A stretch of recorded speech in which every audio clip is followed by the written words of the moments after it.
I was always aware of my Native heritage, but was never brought up practicing any cultural traditions. We moved around a lot and did not have any exposure to natives except for family members, which were mostly chemically dependent. We had minimal exposure to my grandfather, and although I never witnessed him drinking, he was a very stern, controlling, and standoffish person who scared me. I hear that he thought he was always right and would beat his children if they proved him wrong. Also, my mother was taught to be a very tough individual and once broke her arm. She was not allowed to cry when my grandfather said it.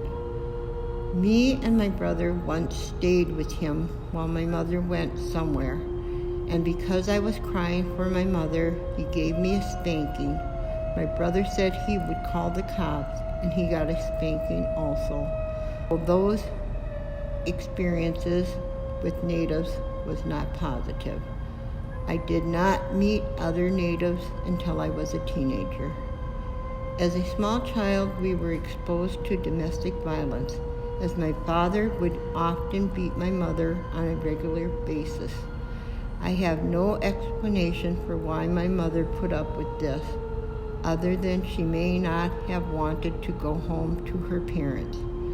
My mother did not binge drink until I was an adult and had left home, but there was a lot of exposure to relatives that were chemically dependent, and it was always negative. After I had children of my own, I would not go to visit my mother when she was drinking. She was a very mean drunk, and the company she kept were just disgusting to me.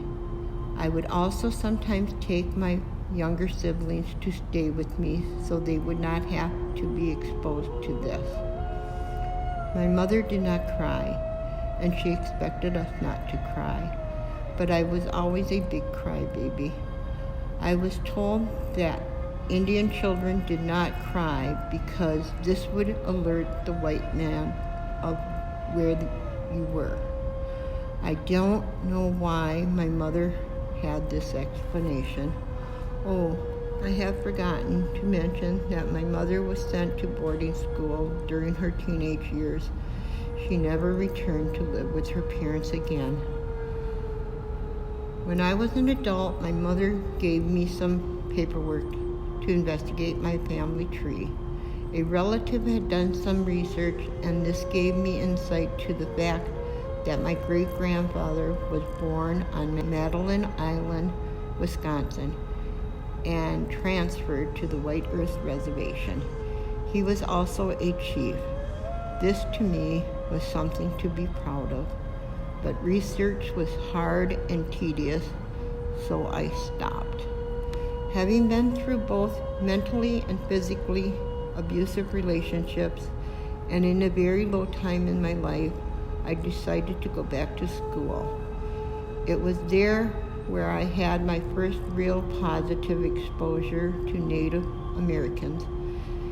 It was so encouraging to see that not all natives were alcoholics, and even started me to think in different avenues in respect to my mother and grandfather. When I started to work at the center, it exposed me to natives that were positive influences, and it exposed me to their cultural traditions. We often have prayers for feast here at the center, and those are spoken by a central figure in their native language.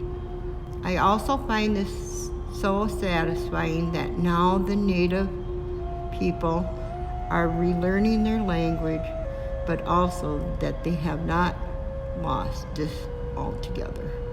We also do smudging.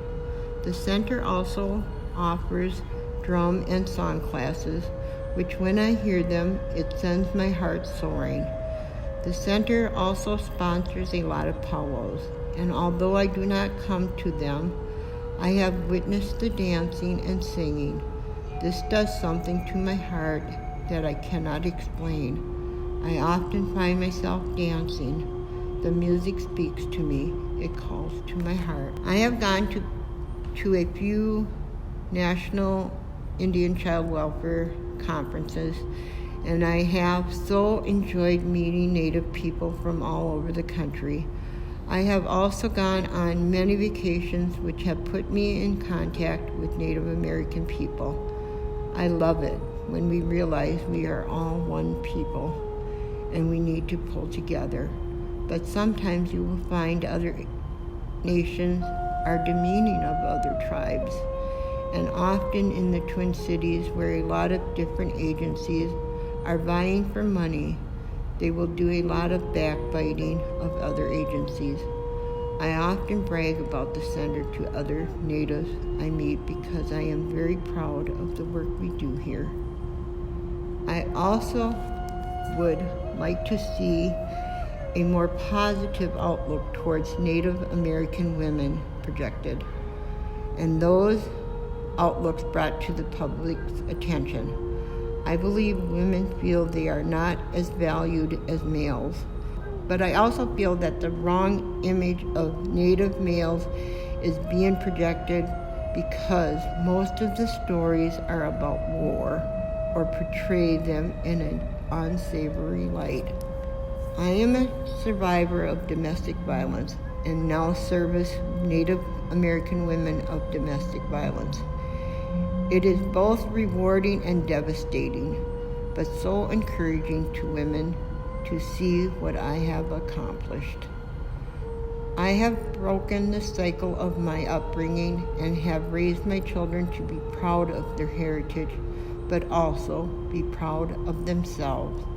I am also a grandmother, and although sometimes my heart still breaks, I have such love in my life.